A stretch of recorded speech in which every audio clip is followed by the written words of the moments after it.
राहुल गांधी जी का नारा है, कांग्रेस का हाथ करप्शन के साथ। हम डरेंगे नहीं, हम करप्शन करेंगे, हम भागेंगे नहीं, हम लूटेंगे देश को। अब कांग्रेस के झारखंड के मंत्री आलमगीर आलम के घर से, उनका एक सेक्रेटरी और उसके आगे स्टाफ के घर से करोड़ों रुपया मिला है, करोड़ों रुपया। और इतना पैसा मिला है, कमरों में बिछा हुआ करोड़ों रुपया, मशीनें मंगानी पड़ रही हैं गिनने के लिए। ये हाल है कांग्रेस का। गांधी परिवार हो, कांग्रेस हो, इंडिया अलायंस हो, इन सबका एक ही मकसद है, भारत के गरीबों का धन लूटना और कांग्रेस के घरों को भरना। गरीब से लूटकर कांग्रेस के नेताओं को अमीर बनाना, यही सपना है। इसलिए राहुल गांधी बार बार कह रहे हैं, हम डरेंगे नहीं, करप्शन करेंगे। और अब ये 4 तस्वीरें हम आपको दिखा रहे हैं। 4 तस्वीरों के जरिए आप समझिए आखिरकार इतना बड़ा कैश आया कहां से। कांग्रेस के नेता हैं आलमगीर आलम, जो कि झारखंड में मंत्री भी हैं, उनके करीबी के यहां पर जब ईडी की टीम रेड करने पहुंची तो नोटों का पहाड़ बरामद हुआ है। 25 करोड़ से ज्यादा का कैश बताया जा रहा है और अभी लगातार मशीनों के जरिए नोटों को गिना जा रहा है। ये आंकड़ा और बढ़ सकता है। इसके अलावा आपको बता दें, बीजेपी की जो सांसद निशिकांत दुबे, वो ये कह रहे हैं कि 30 करोड़ से ज्यादा का ये कैश है। इस पर जेएमएम खामोश है, इसके अलावा कांग्रेस खामोश है और कांग्रेस के नेता हैं, जबकि आलमगीर आलम, जो कि झारखंड सरकार में मंत्री भी हैं, उनकी तरफ से किसी तरह का कोई बयान नहीं दिया गया। पूरा विपक्ष चुप है। ऐसे में बड़ा सवाल यह खड़ा होता है कि नोटों का यह पहाड़, इतनी बड़ी संख्या में, इतनी बड़ी मात्रा में कैश आखिर आया तो आया कहां से। फिर कांग्रेस यह आरोप लगाती है कि ईडी का बेजा इस्तेमाल होता है, लेकिन इस सब के बीच कांग्रेस के नेता आलमगीर आलम, जो कि झारखंड सरकार में मंत्री भी हैं, उनके करीबी के यहां पर इतना सारा कैश कहां से आया। श्वेता अगली बड़ी खबर बता रही है। तो आपको बताएं, ये कैश तो मिला है, लेकिन ये कैश सिर्फ और सिर्फ पहली बार नहीं मिला है। कैसे साल दर साल ये इसी तरीके के मामले झारखंड से निकलकर सामने आते रहे। देखिए, ये जो तस्वीरें हम आपको दिखा रहे हैं, ये आप देख रहे हैं आलमगीर के करीबियों के यहाँ से ये कैश मिला है। इसी तरीके से आपने देखा था कि कैसे 2023 में भी एक बड़ी रेड हुई थी और उसमें भी कैश बरामद हुआ था। यही सिलसिला 2022 में भी देखने को मिला। और आईएएस पूजा का भी आपको वो पूरा प्रकरण याद होगा, जिनके घर से बड़ी मात्रा में कैश बरामद किया गया था। और इसीलिए सवाल यह है कि आखिर कौन है वो धन कुबेर जो इसके पीछे है। कहां कहां ये कैश जाना था, कैसे कैसे और किसके पास पहुंचना था, ये अब जानना जरूरी है। अगली खबर के लिए सीधे रुख करेंगे सुजाता का।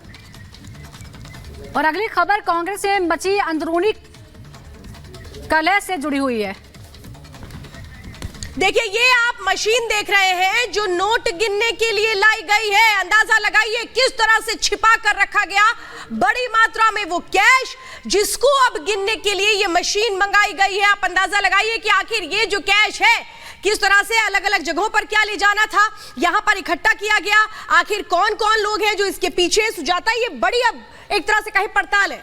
देखिए, 25 करोड़ की गिनती अभी तक हो चुकी है, जो अंदर से खबर आ रही है, लेकिन ये मात्रा और ज्यादा है, ये रुपए और ज्यादा है, इसीलिए अब मशीन का सहारा लेना पड़ेगा। यानी हमें इंतजार करना होगा कि ये रकम बहुत ज्यादा हो सकती है। धीरज साहू के मामले में भी हमने देखा कई दिनों तक काउंटिंग चलती रही और आखिरकार वो रकम 350 करोड़ तक पहुंच गई थी। अभी 25 करोड़ लगभग गिनती हो चुकी है, लेकिन ये आंकड़ा और बढ़ सकता है। उसके बाद ये पता लगाया जाएगा कि आखिर ये पैसा कहां से आया, किसका है, किसने रखा था, कब से रखा था। इन तमाम चीजों की पड़ताल ईडी आगे करेगी। लेकिन फिलहाल जो ताजा तस्वीरें हैं वो आप देख रहे हैं। यहाँ सिर्फ रुपए नहीं है, कैश नहीं है, बल्कि गहने भी हैं, ज्वेलरीज भी हैं जो यहाँ पर हैं। और अब इसके बारे में जानकारी देनी होगी, जिसके ठिकाने से ये मिले हैं और जिसके तार जिससे भी जुड़े हुए हैं, उन सबको जवाब देना होगा। आलमगीर, उनके पीएस और जिस सहायक के घर से ये पैसे मिले हैं उसे भी जवाब देना होगा। और फिलहाल हम आपको बता रहे हैं कि नोट बहुत ज़्यादा है, मात्रा बहुत ज़्यादा है। इसकी वजह से आप नोटों की गिनती के लिए मशीन यहाँ पर बुलाई गई है। तस्वीरों में आप देख सकते हैं इस गाड़ी से नोट गिनने की मशीन जो हमने आपको दिखाई, वो अब अंदर पहुंची है, जहाँ पर नोटों को गिनने का काम आगे बढ़ाया जाएगा उस मशीन के जरिए। फिलहाल हम आपको दिखा रहे हैं किस तरह से पूरे बिस्तर पर नोटों की गड्ढियां फैली हुई हैं, अलग अलग थैलियों में, ये पूरे घर में रखी गई थी। उन थैलियों को यहाँ पर खोला जा रहा है, इकट्ठा किया जा रहा है और उसके बाद इनको गिनने का काम चल रहा है। तो ये तस्वीरें देखिए, मशीनें मंगाई गई हैं और तस्वीरें हम आपको लाइव दिखा रहे हैं। मशीनें जिनके जरिए लगातार नोटों को गिनने का काम किया जा रहा है और 25 करोड़ अभी तक बरामद हो चुके हैं। लेकिन ये जो नोटों का ढेर है, इसको गिनने का सिलसिला बना हुआ, आंकड़ा और बढ़ सकता है।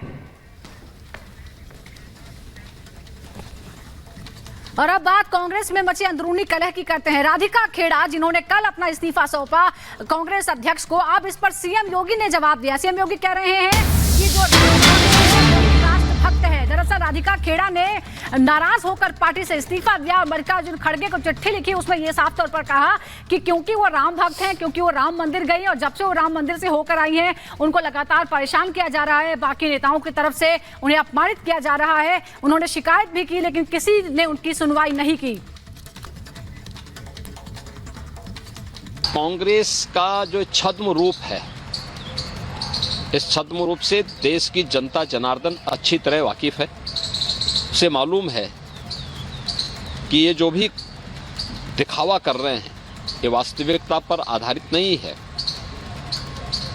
ये केवल देश की जनता की आंखों में धूल झोंकना चाहती हैं, लेकिन इनकी नौटंकी को देश की जनता जान चुकी है और इसीलिए कांग्रेस को रसातल की तरफ धकेल रही है।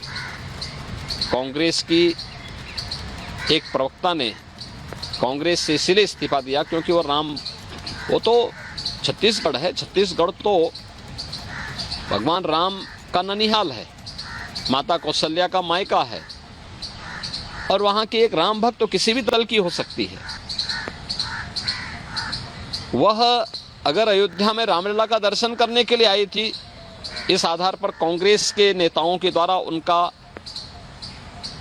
अपमान किया गया और इससे तंग आकर के उन्होंने कांग्रेस से इस्तीफा दिया। तो ये चीजें दिखती हैं कि कांग्रेस के डीएनए में रामद्रोह है। और बढ़ते आगे, फारूक अब्दुल्ला का पाक परस्त बयान एक बार फिर से सामने आया था, जिस पर राजनाथ सिंह के बयान पर बोले अब फारूक अब्दुल्ला। ये समझिए कि कैसे कैसे जो बयान निकलकर सामने आ रहे हैं, पाक के पास परमाणु बम है, ये फारूक अब्दुल्ला बोल रहे हैं। यानी एक बार फिर से पाक पसंद देखने को मिल रही है। लेकिन सवाल तो यही है कि आखिर क्या चाहती है नेशनल कॉन्फ्रेंस? क्या इन्हें राष्ट्र से कोई मतलब नहीं है? बार बार पाक परस्त जो इनके बयान निकल करके सामने आते हैं वो इनकी मंशा और इनकी विचारधारा को भी बताते हैं। और सुनिए कहा क्या है।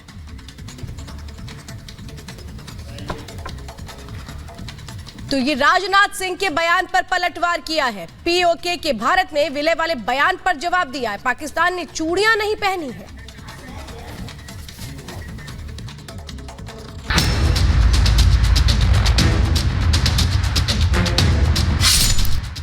नेशनल कॉन्फ्रेंस के अध्यक्ष फारूक अब्दुल्ला अनाज भारत का खाते हैं, लेकिन आरोप है कि पेशावरी बिरयानी की खुशबू उनका पीछा नहीं छोड़ रही।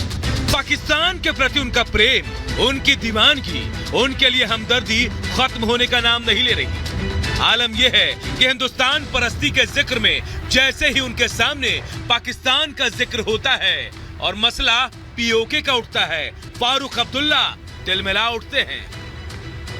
रक्षा मंत्री राजनाथ सिंह के पीओके पर दिए गए बयान पर भी फारूक अब्दुल्ला का एक बार फिर ऐसा ही रुख देखने को मिला। वो पीओके के मुद्दे पर रक्षा मंत्री के दिए बयान पर गुस्से से तमतमा उठे, तमतमाए भी ऐसे कि वो पाकिस्तान की तरफदारी करने लगी। डिफेंस मिनिस्टर कह रहे हैं तो करें, हम कौन से रोकने वाले हैं? हमें तो पहुंचेंगे नहीं। ये भी याद रखे वो भी चूड़ियां पहने हुए नहीं, याद रखे। पीओके भारत का था, पीओके भारत का